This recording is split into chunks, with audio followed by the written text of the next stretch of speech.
So why is it when we've been in the recovery process, we're in that recovery groove, we tend to resist change the most? Why is change so difficult? Today we're going to talk about it.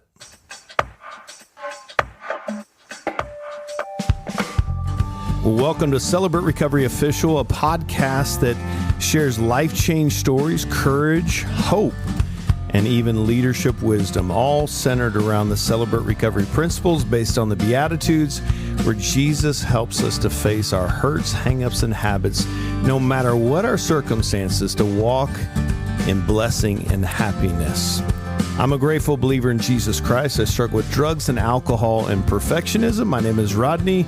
I'm the Global Field Director with Celebrate Recovery, and such a privilege to be here with you today. Thank you for the feedback and the momentum that we're seeing with Celebrate Recovery Official podcast. And I'm so excited about today's episode. One of my sisters, Meaghan Grider, she's the director of Celebrate Recovery at Saddleback Church. Saddleback, if you're just listening in, is where it all started with Celebrate Recovery. And what a treat we have that we get to hear from Meaghan Grider today. And I'm just excited to jump into this conversation. So, Meaghan, thanks for jumping on with us today. Thank you. It's great to be here. My name is Meaghan. I'm a grateful believer. I'm in recovery for codependency, perfectionism, and compulsive behaviors. And Rodney, you know, anytime I get to talk to you is always a favorite day for me. I love you so much. We were talking about if you've ever been to a summit, that's typically when we get to hang out, and we just absolutely, I love hanging out with you, and we get a little bit silly and we laugh a ton, don't we? We laugh so much. Well, I'm excited about this conversation. We were kind of discussing, what do we want to talk about today? And the word change came up, right? And you know, in the Celebrate Recovery curriculum, where we do step study, where we're actually digging in deep and answering the questions to kind of get to the roots of our pain and wounds, so that we can understand our core beliefs and ultimately change our habits to healthy practices as God repairs the relationships. But in that step study curriculum, there's a couple points. It's actually in the hope lesson that talks about, you know, coming to this place where we're open to change. And as we progress through principle 3, we understand that not only the believing that God exists, but we matter, but he has the power to help us change. But one of those things that gets a little bit tricky, Meaghan, is can we expect change?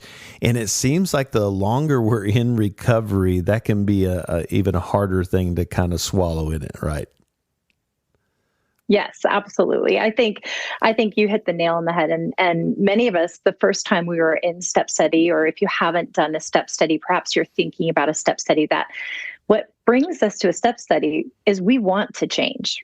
And what brings us into recovery often is that our life is unmanageable. We feel like if we don't change, some of us can feel like we are going to experience, we're going to die, or relationships in our life are going to die. And so we're open to change when we have those points of pain and tension. And if we don't change, we know that our life will never be the same. And as you said, as we continue in recovery, or I'll use I, me statements, because that's kind of what we do in recovery. When I found myself moving forward in recovery, that openness to change, because my life maybe wasn't unmanageable in the way that it was when I first walked through those doors. Most people don't come to Celebrate Recovery the first time on the best day of their life. They come to Celebrate Recovery when they're really walking through something painful that has to change. But the openness to change for me, because I felt like, well, this is my recovery rhythm and it has to stay like this. Because if it doesn't stay like this, I could go back to old ways or old patterns, and I don't like the unknown. And so I have found myself, and I have witnessed this. I just celebrated 33 years of sobriety from drugs and alcohol. And have worked my Celebrate Recovery very actively since 2015 for codependency.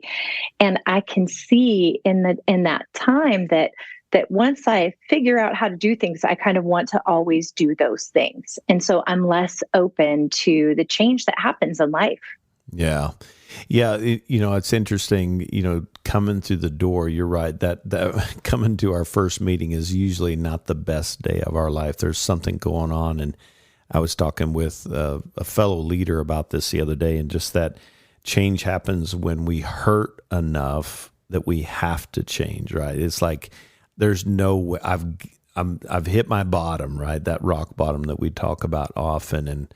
And so the motivators, that pain can be a motivator, right? Mm-hmm.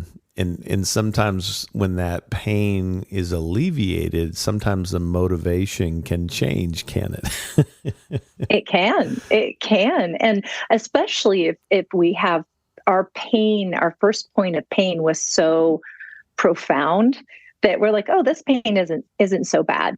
But the way that I look at things is not the way that God looks at things. So if I'm feeling like, oh, this is just somewhat making my life unmanageable because I'm resistant to change in this area. And that can look like a lot of things. It could be as simple as like, Celebrate Recovery has to look the way that I want it to look.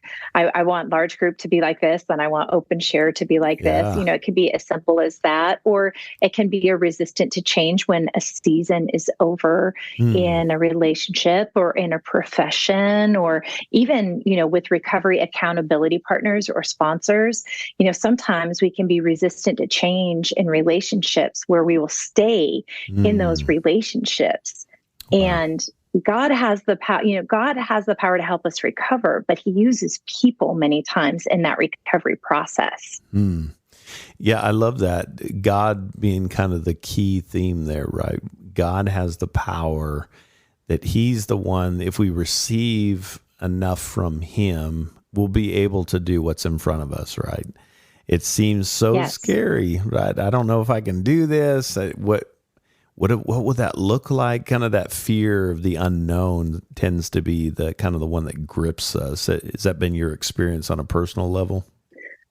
Absolutely. I like to know. I would actually rather have a known that is bad and terrible than walk into the unknown sometimes. And I found that true in my life, and that at least I know that. At least I know how to respond. At least I know how to behave. And I think for me, the biggest part of the pandemic that we just walked through, which started for me personally after a year and a season of pretty tremendous change, right? That I did not want to change. I didn't want to learn how to do new things. I had to, because there was no other option. But I think that in recovery, that resistance for me comes from, as an adult child of family dysfunction. If I know chaos, I'm going to have an addiction to chaos, and I'm going to recreate chaos because that's what I know. When that gets unpacked in step study, yes, right.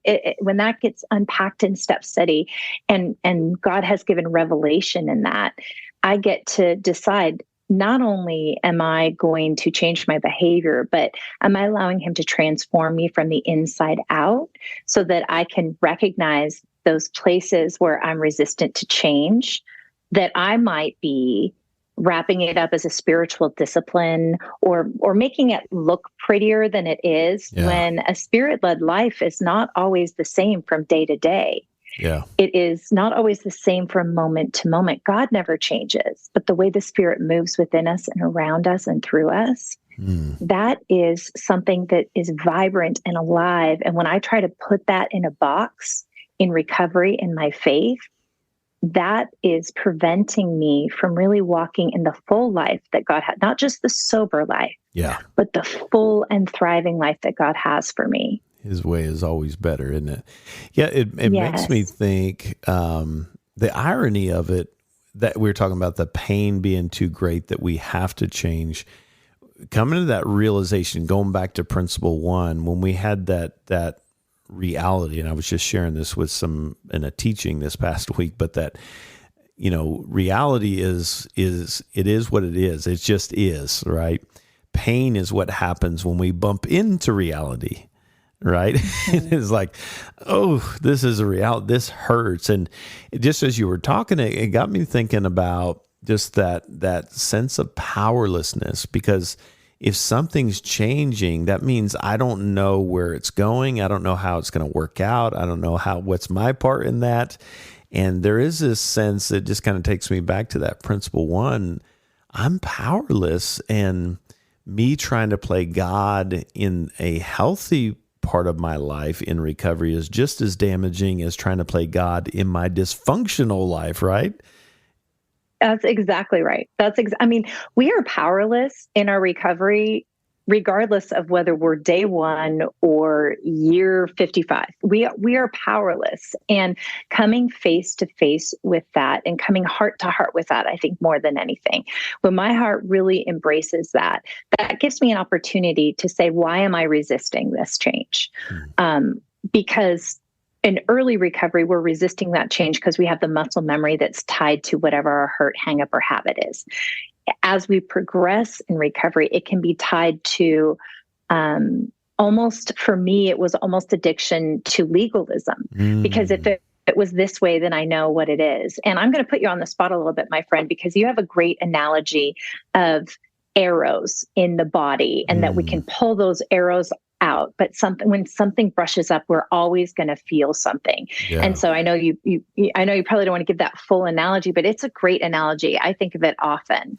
Yeah. So just that we go through life, and people are, what brings us into recovery. Usually the pain is we have these, if you think of an arrow being shot into me, right? The kind of the getting through life is we just break it off at the stem. I don't have time to deal with this. And we can live our whole life with these rocks inside of us, right?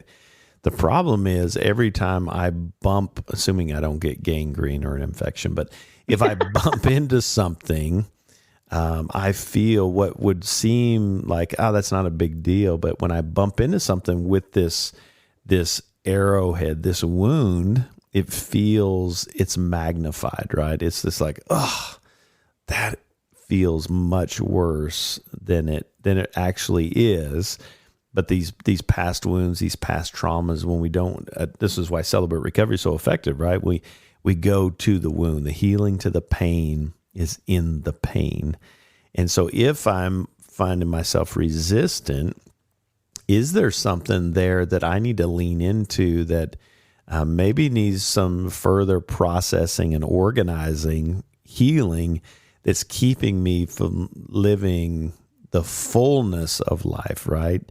We kind of experience, when you've eaten rats your whole life, that's amazing. I'm just eating rats, but there's more to life. It's not just to stop eating rats. It's to experience a new, bigger menu, a buffet that the Lord wants to provide us. But that's scary in itself, isn't it? I don't know what to expect. It is, because not knowing, and I'll give an example, in the pandemic, one of my resistance to the reason why I was resisting change is because it rubbed up against my profound insecurity and kind of shame center of I'm not good enough and I'm not going to know how to do anything, and everyone is going to find out. Yeah. And it rubbed up against that value piece of, if I'm not there and working and doing, do I have value? Yeah. And so of course that change of I don't know how to do any of this. It's okay that we don't know how to do things. For me, it wasn't that I didn't know how to do things. It's what it revealed in terms of my character defect of that profound insecurity and seeking a value and wanting to do and filling my life with things, good things, but still filling my life with things because there were things I didn't want to feel. Right. And so unpacking that, I love to know. I don't love it when I feel resistant to change, but I get excited about what that could reveal to me. Because I always want to go, why is there tension there? I want to pay attention to that tension. Why am I saying, no, we can't? No, just out of the gate, no, we're not changing that way, or we're not doing this, or I'm not open to that. Yeah. That reveals something about me. And God is trying to refine me and grow me because he loves me and he loves you and he wants the best for us. And he does that many times through that, walking through the pain of that. That's so good. I love that. That's such a great question. And another way that I've said that, just that action? What are my action tendencies? Why is this coming up for me? Why am I responding this way when this idea of doing it differently or trying a new way? Why is this visceral response coming out of me? Why am I just barking back? That will never work, right? Or whatever that is. And is that saying something about me? It kind of makes me think of just that perfectionistic lens, right? Where if I can't be perfect and do it perfectly or look perfect, we kind of get frozen, don't we? I'm not going to do anything. No, the paralysis of perfectionism is real, as is the resentment and bitterness, because a lot of the manifestations for me, for my perfectionism, is I try to manage my emotions by trying to manage the emotions of those around me. And I do that by performing and wanting to be perfect. And so it is challenging and heartfelt and hard when people around me are not doing what I would like them to do. That's kind of that codependency perfectionism marriage, which can be so detrimental and cause such resentment and bitterness. Like, why do I even have to go through this change? If that person would just get it together, then it wouldn't change. And why doesn't anyone listen to me? And all of those things are very real.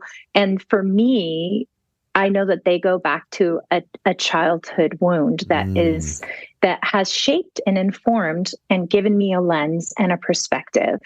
And so I'm not going to go into what that wound is, but I'm aware of it. I know what it is, and that's how it manifests often. So if I find myself resentful and bitter, and many times it has to do with relationships and change and things like that, that's a really clear indicator that I've got some work to do there. Yeah, I love that. And I want you to hold on to this because I don't want to forget it, but it makes me think, you talked about coming from an adult child of an alcoholic family or dysfunctional family, it may be referred to, and that's my testimony. But it's interesting how sometimes when we come back from a break here in a second, I want to talk about that, how does a family system, right, that is functioning in a dysfunctional way, oftentimes when that one person in the system changes, it kind of rattles the whole system, right? And we can see that play out in ministry. We can, as things are changing and what's going on? Why is everything changing around me? And maybe I need to have a little bit more open hands. But I'd love to kind of hear your thoughts on that as it relates to that adult child of a dysfunctional family, if we could do that. So hold on to that. And when we come back, we'll continue that conversation. So, well, having a great conversation with Meaghan Grider. She is the director of Celebrate Recovery at Saddleback Church in California, where all of this great ministry started, and having a great conversation around change and why that's so difficult. Why do we resist that in our recovery? So when we come back, we'll continue the conversation. Stick with us. We'll be right back. Well, hey, leaders, it's never been easier for you to invest in you and your team. We've got a Celebrate Recovery training conference where you can establish a foundation through the 7 keys of Celebrate Recovery. You can go to crconferences.com/7-keys, or maybe you've already been to one of our 7 keys training. You can go to a Celebrate Recovery training conference and build on that foundation through advanced training. Just go to crconferences.com to register for that. All of our winter and spring locations are available. We hope you'll join us then. Welcome back. We've been talking with Meaghan Grider about change. And Meaghan, right before we went on the break, we were just talking about, and I don't know if we'll go anywhere with this, but it hit my head. If it doesn't land anywhere, we'll move on. But I was just thinking about just the parallels with a dysfunctional family. That's part of both of our stories, adult child of a dysfunctional or alcoholic family, and how when one changes and the rest of the system doesn't, how that just throws everything off balance. And I don't know if that connects with your story, and what does that look like? It does. It does. But I'm going to bring it a little bit more recent because we were in a Facebook Live that we were doing during the pandemic, and our daughter was with me, Caitlin, and we were talking about recovery being a family affair, which we know that's why we have so many great ministries for different ages and Celebrate Recovery. But she said, our recovery. Now I kind of have a second wave of recovery. My husband and I very much did a lot of the right things for all of the wrong reasons in terms of having almost an addiction to ministry within the church. And so that shaped, informed our children. And she had, our daughter is right in the middle of we have two of our sons, both of our sons have special needs, and that creates its own family environment. And we had a lot of dysfunction. While we didn't have any drugs or alcohol, we had some real strongholds. I had some real strongholds, as did my husband. He's very open about that. But when we were doing this Facebook Live and Caitlin said, she was sharing, yeah, you guys got recovery right when I didn't want you to have recovery because all of your dysfunction really benefited me. Oh. I did not want you to stop your codependent behavior because you took care of everything for me and I didn't want to have to deal with anything. That's and I started acting out. And so I was thinking about that. And in hindsight, her resistance to that change as our whole family was starting and participating in recovery. While she showed up, she wasn't participating in recovery. And she's got her own story to tell, which she's done publicly. But I think about that, her resistance to change, and especially a change in me of, hey, I struggle with compulsive behaviors and I need to acknowledge that. I made amends to all three of our children for my kind of feast or famine sensibility with our finances, which wasn't based in reality. It was scarcity mentality. But I was like, I'm so sorry. And we're going to you guys, we're not going to go and have crazy shopping trips and then not spend money for a month. We're going to try to, Mama's going to try to even that out. And all three of our kids are like, I don't want that. I want to be able to buy whatever we want anytime we want to. What are you talking about? And so that resistance, it was painful, some of those conversations, and their resistance to that change was real. But I couldn't ignore what God was doing on the inside of me in terms of the transformation. Wow. I love that. What insight to hear from your daughter. That's brilliant. I love that.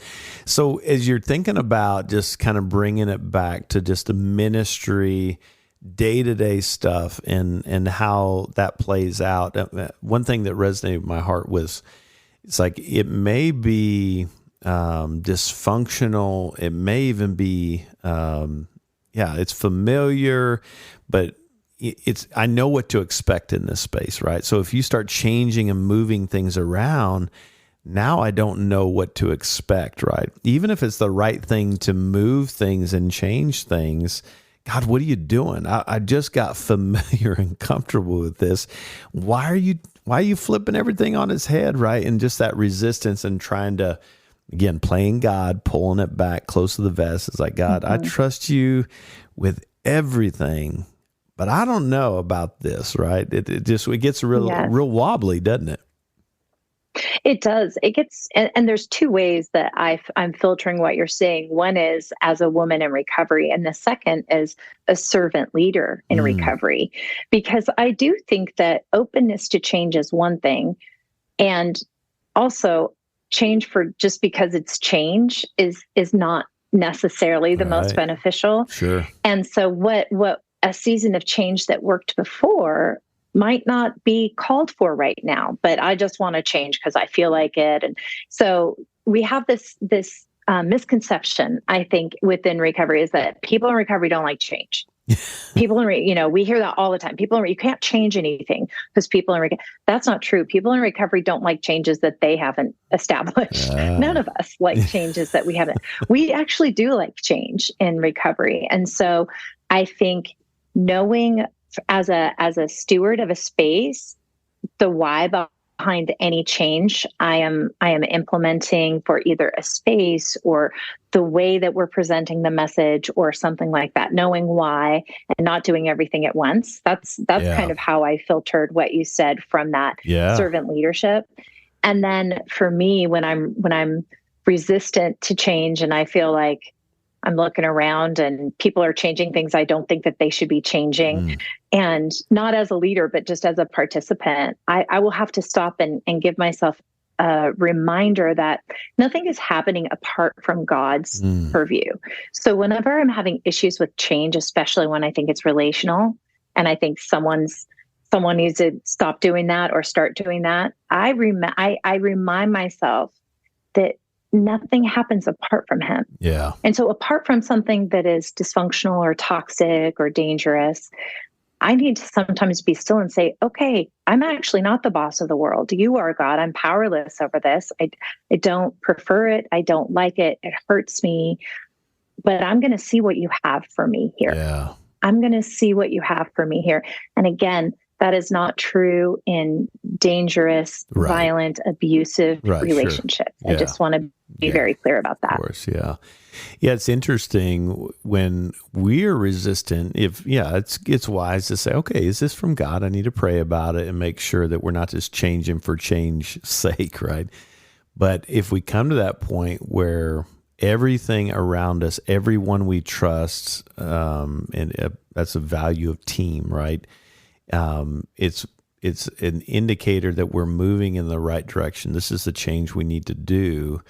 My resistance to change not only affects my growth, but can affect the growth of those around me because of my own controlling tendencies and trying to play God with that. It just hit me as like, man, this is a game changer for those around me too. I may be stifling the change that God wants to do in their life because I'm resistant to the change in my life, right?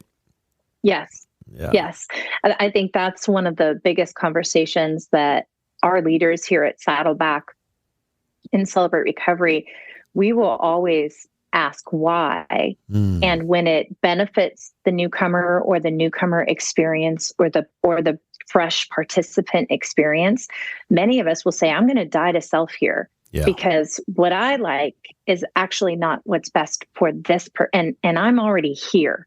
Yeah. So let's open up and let's be free. And I think that's the beauty of the Spirit-led recovery process, is that we can do the hard things because we're not doing it in our own strength. Right. We don't have to dig deep and resist things. We don't have to fight and battle internally or externally, because with God's power, and when we ask and seek it and realize that we're not God and earnestly believe that he exists and that we matter to him and that he has the power to help us recover, we can move forward, maybe not feeling comfortable, but feeling confident in a God who loves us and sees us and knows what's best. Yeah. So that's so good. I love this. So Meaghan, we talk about that vibrant recovery and, just unpacking that. How do I stay in a place where I realize there's a God and I'm not it?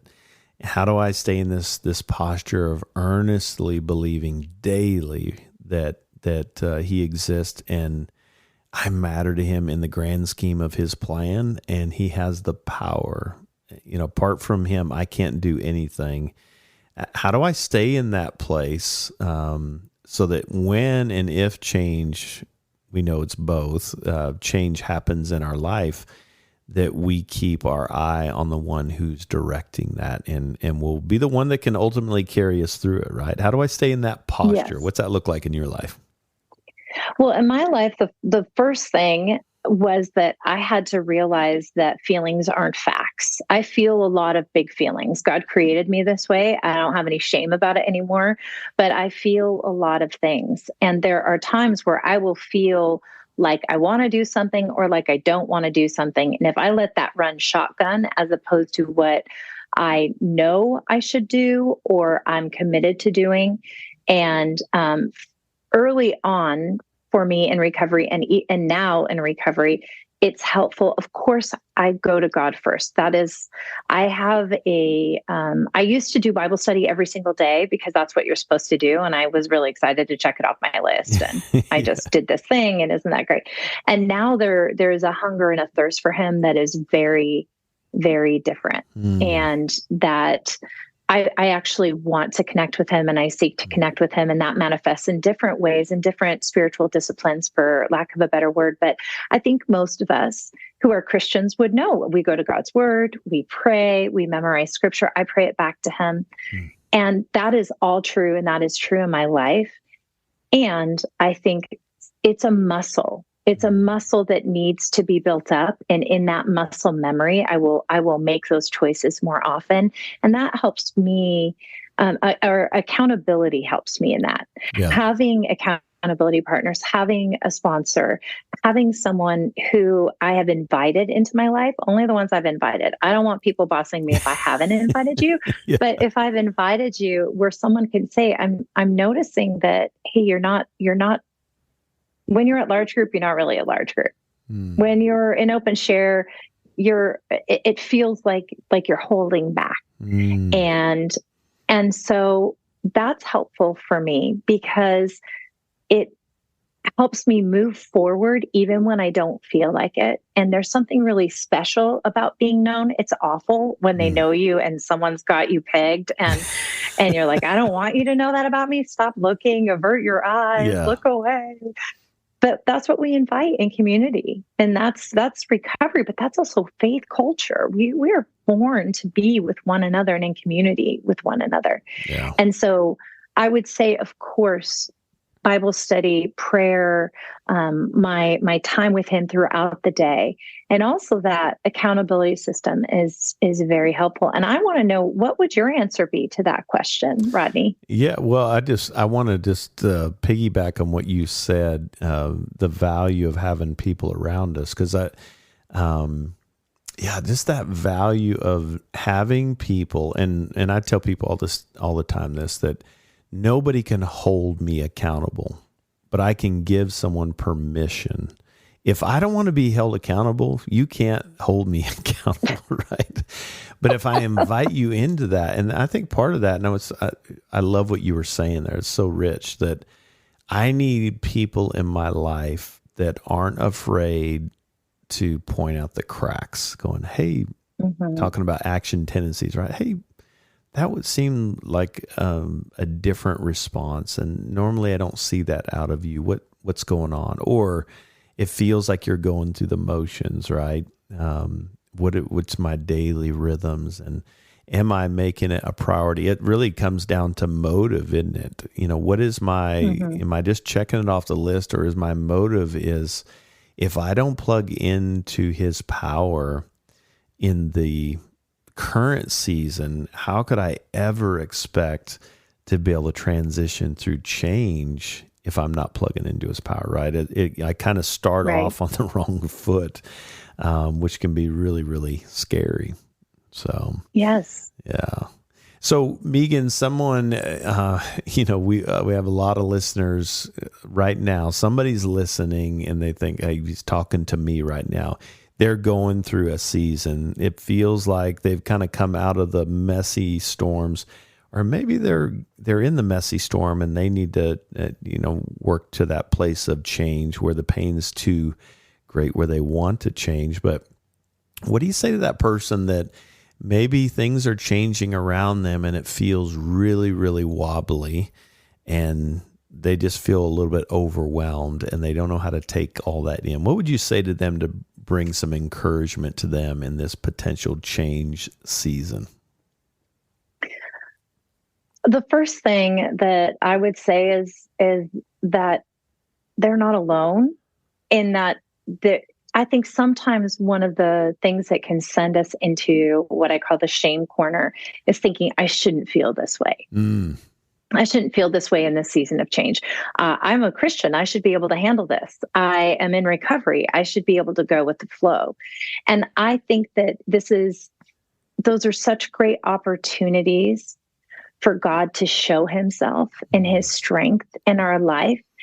And it hurts. Yeah. Like it hurts. This process hurts. And we can feel alone, and we can feel like, why is this happening? And knowing that I am not alone in that process, that is a process that most people are resistant to change. Most people have a difficult time when they're in a season that feels like there's turmoil and upheaval and they don't know what's coming next. Yeah. That is a great season for me. It's not always my first knee-jerk reaction isn't this. So I do not want to have this a platitude or sugarcoat this.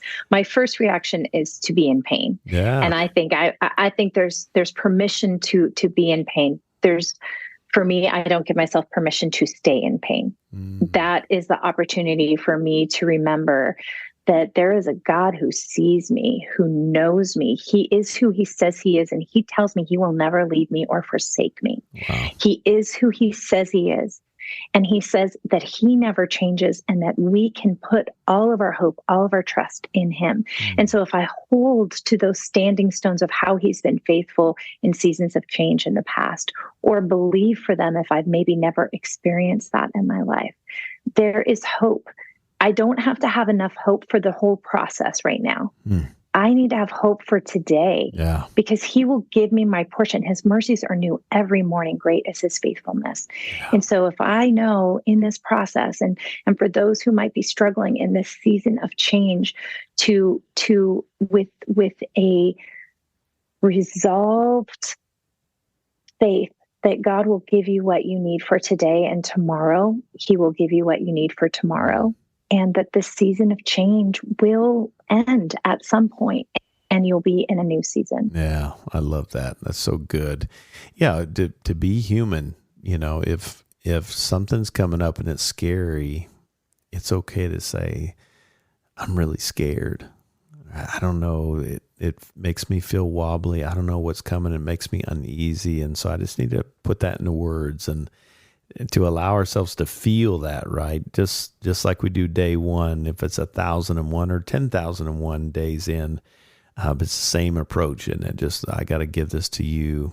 I need your strength to help me take the next right step. And if this is the way you want me to go, I'm going to trust you just like I did day one. So, yeah. Well, great conversation, Meaghan. This goes so fast, and I love your wisdom, your insight, and I just love your heart. And I've taken a lot from this, and I know our listeners have too. So thanks so much for making time. I know you've got a lot on your plate, and it doesn't go unnoticed. So we appreciate you making time for us. For me, I learned a lot today. Well, it was my pleasure. And as you know, you and Carol are our people. Ken and I love you. You have so much wisdom to bring. And so it's an honor to have a conversation with you always. Yeah. Well, we love you, and God bless you in your ministry there at Saddleback. I know you're doing a great job there, and they're blessed to have you there. So we'll have to get you back on again one day soon. So, hey, thanks for joining us today. If you are listening and you're hurting, maybe you're struggling with some fear of change, can I just tell you that it's never too late to start. It's never too late to start over again. And so you too can find freedom and healing from your hurts, hangups, and habits. We would absolutely love to have you join us on this journey we call recovery.